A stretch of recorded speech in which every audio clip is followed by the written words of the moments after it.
Evangelho segundo o Espiritismo, capítulo 10.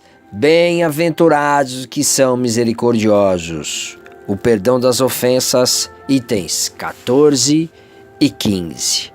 Pai, eu me arrependo dos meus pecados, venha ao meu coração, eu farei de Jesus o meu modelo e guia. O que fizeram com você não é para você esquecer. Nós sempre usamos a frase errar é humano. Parece que esta frase só serve para os outros. Porque quando a gente erra, a gente se pune. Pensamos que nós somos incapazes, incompetentes. Como eu fui fazer isso? É quando a pessoa começa a aprender a dirigir. Vai fazer o exame para tirar a carteira de motorista e é reprovado. Faz tudo certinho, o trajeto foi perfeito. Mas sabe aquela parada que você teve que colocar a primeira marcha e foi sair e deixou o carro morrer? Pois é. Naquele momento você pensa assim: como eu sou burro. Como eu pude fazer isso? Sou muito desastrado, incapaz, sou um inútil. É como se dentro de você já tivesse um motorista que dirige há 100 anos, que assim que nasce era ligar o carro e sair dirigindo. Essa vontade de ser perfeito, ela demonstra no fundo, uma profunda arrogância nossa que não faz com que a gente aceite a nossa fragilidade. Só que o que mais fortalece o ser humano, ironicamente, é a sua fragilidade que ele admite ter. E quanto menos o indivíduo quer fragilidade, mais vulnerável ele fica. E fazendo um paralelo com o Evangelho, nós percebemos como que Jesus nos apresenta a Deus no sentido de ser. Um ser completamente amoroso e misericordioso, que compreende as nossas fragilidades, que aposta todas as suas fichas na capacidade de superá-las de acordo com o nosso entendimento. Sem que a gente faça uma mudança baseada na vontade de querer ser perfeito, de ser o melhor, sem levar em consideração as nossas fragilidades, que são o mecanismo para a nossa evolução. O Evangelho inteiro, da Gênese ao Apocalipse, é uma proposta de perdão. Todo Evangelho é uma proposta de perdão, no sentido de reconciliação da aliança que tem que ser restabelecida entre o povo e Deus, entre você e Deus. Então, se a gente observar toda a narrativa do Evangelho, ele vai se pautar na ideia, na importância de se reconciliar-se com, de você para com o outro, de você para com Deus, de você para com você mesmo. E o mais difícil é de você para com você mesmo. A mente encarna em um mundo material, ou seja, saímos de uma mente espiritual e vamos nos revestir em uma mente material. Só que a vida material é um mundo ilusório. Ela não existe. Somos seres espirituais tendo uma experiência humana. O seu corpo é apenas um avatar para suas experiências humanas. O corpo que ocupamos neste momento tem certas limitações de compreensão do que é real. Ora, se o mundo é uma ilusão e eu estou usando o corpo apenas para ter uma experiência humana, temos que entender que o cérebro humano não diferencia a ficção da realidade, o que é real e o que não é real. Somos nós que determinamos se aquilo é verdade ou mentira, se aquilo é bom ou ruim. É como se a gente assistisse um filme ou uma novela. A gente se envolve de tal modo que a gente se emociona, ri, sofre, temos medo, raiva, se apaixona, se envolve, uma série de sentimentos, sensações e emoções nos envolve. Mas é apenas um filme ou uma novela.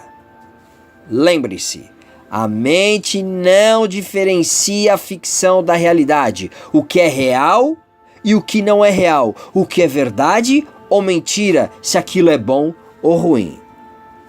E às vezes você está vendo um jornal em que mostra uma cena real, como por exemplo este último atentado em Londres. Uma jovem morrendo de bala perdida no Rio de Janeiro. Você olha tudo aquilo com muita naturalidade, parece que aquilo é normal. Mas quando começa a sua série predileta, filme ou novela, você chora, se emociona com a cena. Nós nos emocionamos com a ficção e somos indiferentes com a realidade.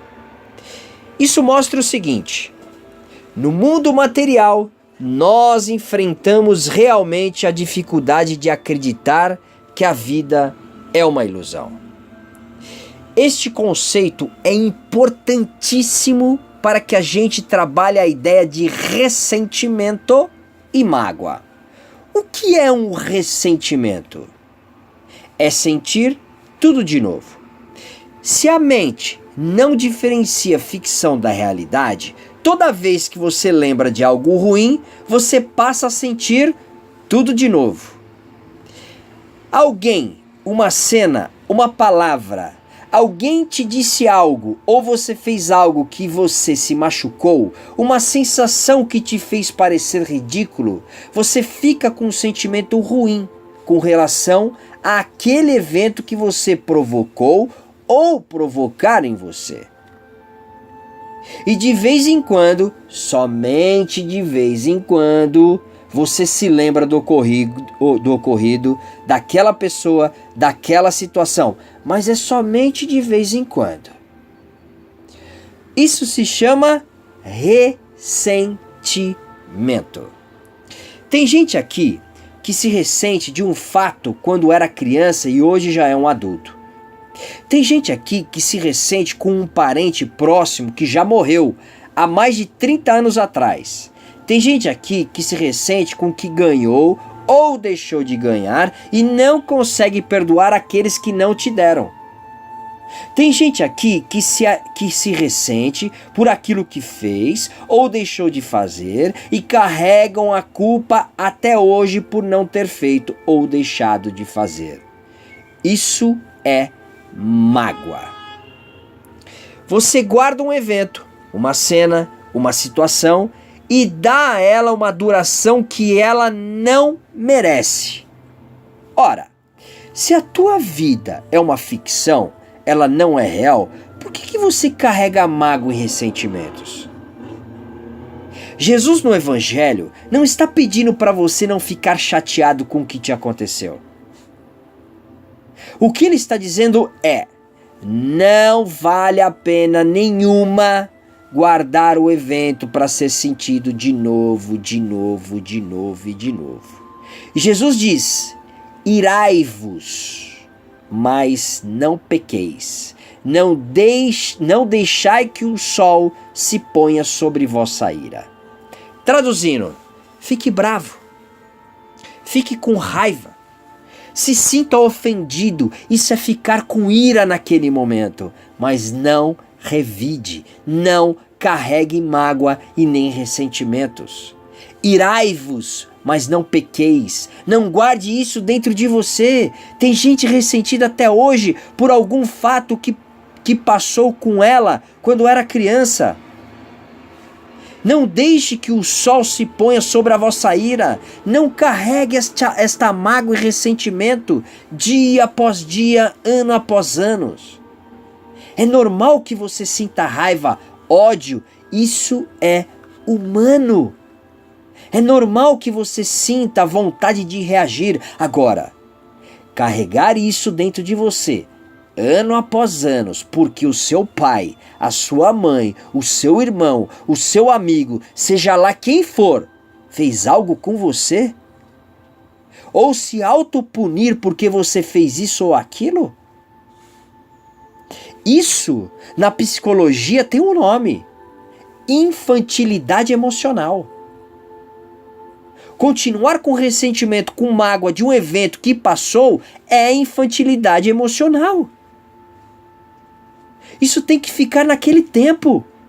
Já foi desagradável naquela hora, e ficar ampliando isso é dar poder daquele mal. Isso é opcional.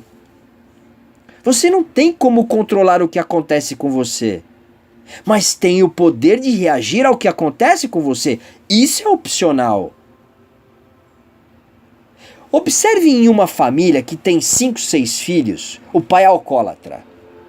E 1 ou 2 ficam traumatizados. Um ou outro reproduz o pai e vira alcoólatra. E outros, indiferente àquilo, dão certo na vida. Por quê? Porque eles não usaram aquele evento do alcoolismo do pai como um erro, e sim para não ser igual a ele. Por exemplo, observe uma família em um pai, a mãe, ou aquele que nos criou, não nos deram atenção devida, não fizeram o que queríamos, não fizeram as nossas necessidades, ou não foram as pessoas que gostaríamos que fossem. 1 ou 2 ficaram traumatizados, 1 ou outro se ressente do pai e da mãe, e outros, indiferentes àquilo, superaram. Por quê? Porque eles enxergaram aquilo como um aprendizado, e não guardam mágoa e nem ressentimento. Veja, a mesma criação, as mesmas situações, as mesmas condições, os mesmos pais. Então, não foi o alcoolismo do pai, não foi a cena de violência, não foi a falta de carinho e atenção, mas foi eu que deixei aquilo se manifestar em minha vida. A gente não tem como controlar o que acontece, não posso, e não tem como controlar, é incontrolável. Mas eu posso controlar como eu vou reagir por dentro de mim, o que está me atingindo fora de mim. 10% das coisas que acontecem com a gente são imprevisíveis. Simplesmente acontece. Apenas 10%. O problema é 90% da reação. Vamos refletir. Você tem um adolescente em sua casa, que naquele momento o corpo cresce mais rápido que a dinâmica de pensar. Por isso que todos os adolescentes são desengonçados. Eles até ontem tinham 1 metro de altura. E de um dia para o outro ficaram com 2 metros. Não tem como a mente acompanhar o corpo. Naquele momento, ele vai precisar de um tempo para se adaptar naquele corpo. Mas antes disso, o adolescente começa a quebrar as coisas. É lógico. Ele vai pegar um copo como se o braço tivesse 1 metro e agora tem 2. O que vai acontecer? Vai esbarrar no copo e vai deixar cair no chão. Tem como controlar este evento? 10% é incontrolável. Ele fez de propósito? Não, claro que não. Você, como pai, como mãe, pode pegar uma pá, uma vassoura e limpar, orientando aquele adolescente para que ele tome mais cuidado com seus movimentos, para ele não se machucar. Ou a clássica: você é cego, idiota, imbecil. Pega a orelha da criança adolescente, vai limpar tudinho, não quero ver um caco no chão. O evento é 10%. Agora, 90% foi o que você vem guardando dos eventos, das coisas que foram acontecendo durante a sua trajetória na vida. Não se pergunte o que fizeram com você. Se pergunte o que você vai fazer com o que fizeram com você. Deixa eu dizer uma coisa. Para ser engenheiro, você precisa fazer engenharia. Para ser médico, você precisa fazer medicina. Para você ser pai ou mãe, você precisa apenas fazer amor. Sexo, apenas isso. Não existe curso de pai ou de mãe. Os teus pais fizeram o melhor que puderam dentro das possibilidades que eles tinham naquela época. Não existe curso para ser amigo, irmãos, parentes. O que existe é como eu reajo ao que acontece comigo. Ah, você está dizendo isso porque você não sabe o que aconteceu na minha vida. O famoso vitimismo. A minha infância foi terrível. O meu pai era ausente, mal olhava para mim. Gostava mais do meu irmão do que de mim. A minha mãe me batia. A minha professora me odiava. O meu irmão, a minha irmã destruíram a minha vida. Criamos o discurso da vítima. Oh, coitadinho, como dói. Viu? Aqui é planeta Terra. Aqui não é paraíso. Aqui as pessoas se machucam umas às outras. É por isso que você está nesse corpo, encarnado neste planeta, para crescer emocionalmente. Se você ficar concentrado no machucar, você vai punir as pessoas que te machucaram. E se punir quando você machucar as pessoas é um ciclo vicioso. A partir do momento que alguém te machuca, ou você machuca alguém, não se esqueça, 90% é reação, como eu vou reagir. Pode durar uma vida inteira. O que eu vou fazer a partir daí?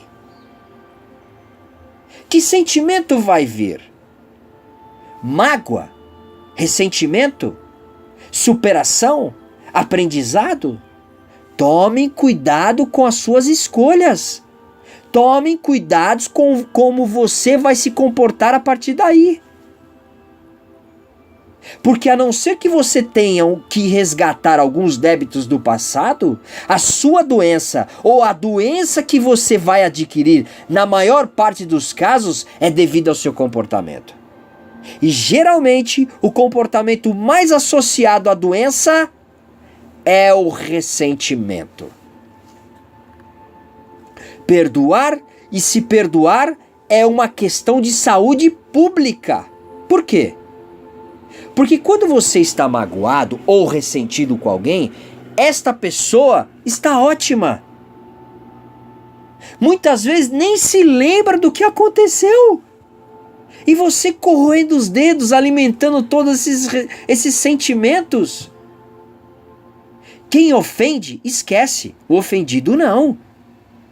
Quem magoa, esquece. O magoado não. Quem prejudica, esquece. O prejudicado não. Observe na sua vida se você ofendeu ou é ofendido. Que magoou ou é magoado. Prejudica ou é prejudicado. Não, nós acreditamos que fora da gente existe o mal. E não vemos o mal em nós. Ou ao contrário, nós somos o mal e os bons estão lá fora. Estas são as pessoas que não se perdoam. Têm dificuldade de se perdoar. Elas conseguem chegar às suas sombras e não conseguem ver a luz. Ela divide o mundo e não percebe que a proposta do Evangelho não é de divisão de espíritos bons ou maus, mas de filhos que saem das mãos do Criador, simples e ignorante, e em um processo progressivo de melhora vai alcançar o estado angelical. Esta é a proposta divina para todos nós. Nascemos simples e ignorantes, ou seja, sem conhecimento nenhum. E nos tornaremos espíritos puros. E o que é um espírito puro?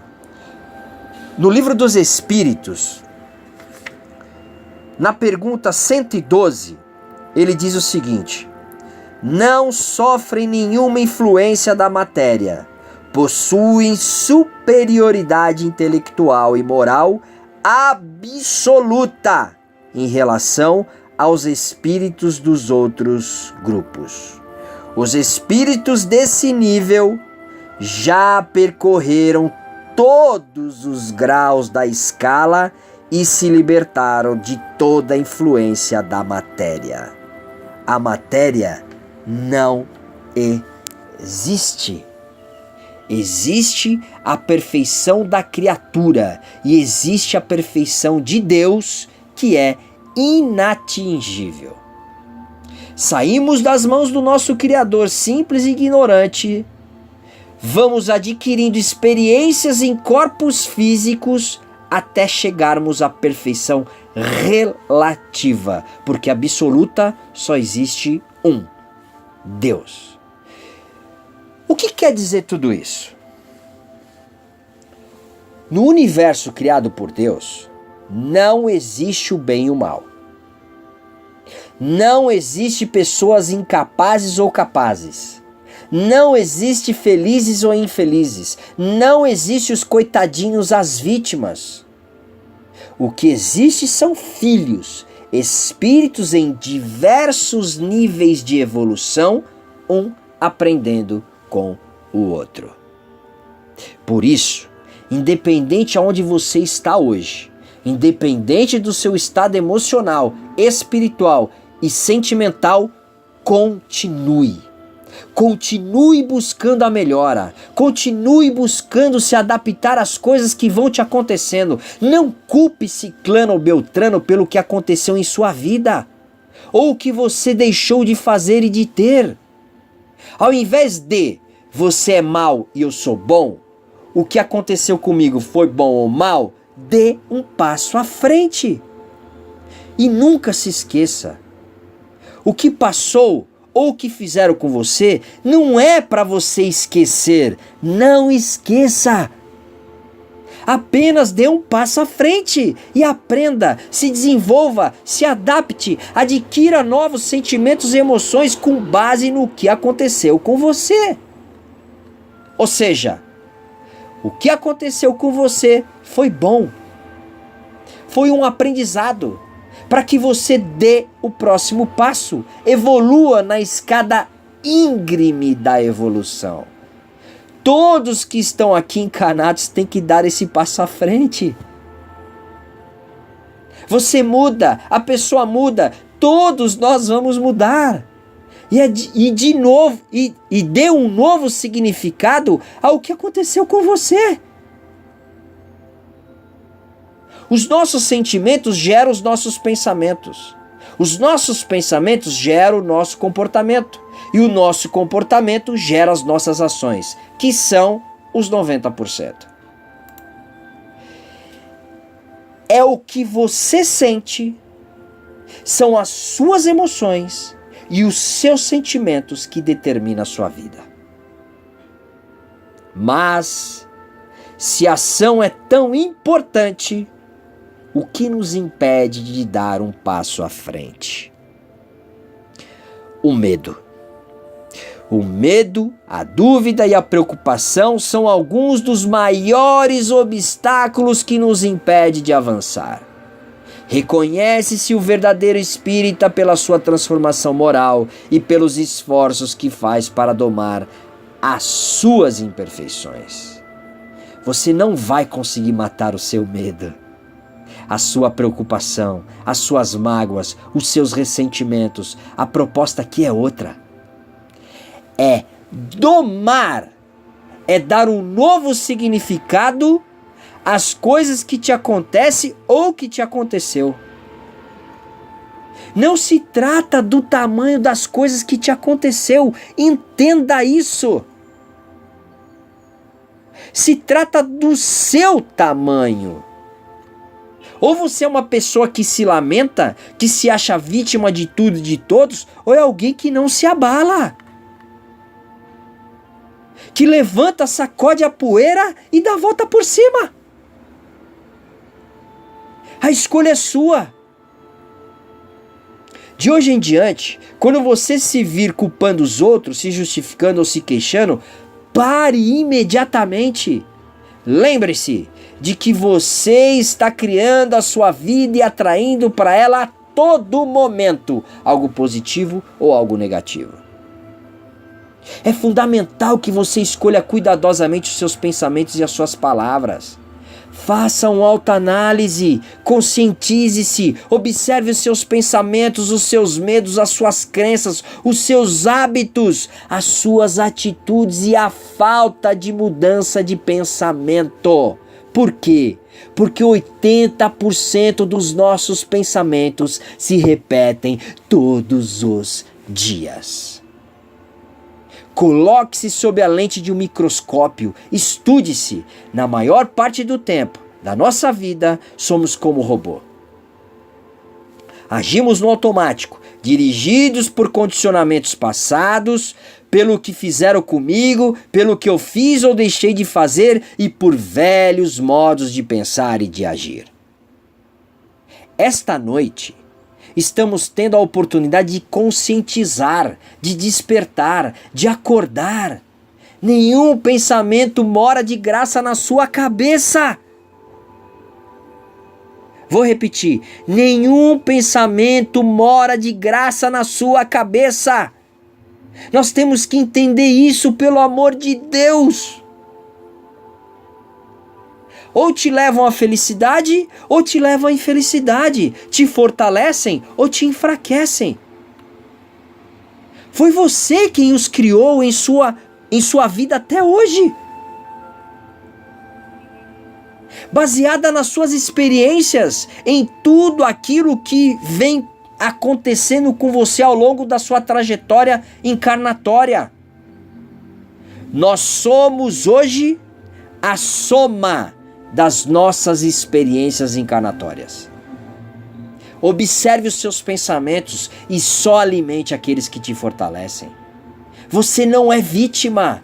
Você não é um pobre coitadinho. Você é filho do Deus Todo-Poderoso. E é nisso que você tem que acreditar. Não enfraqueça o Deus que vive dentro de você. Alimente-o como uma oportunidade de aprender com as coisas que te aconteceu, que acontece e que vão acontecer.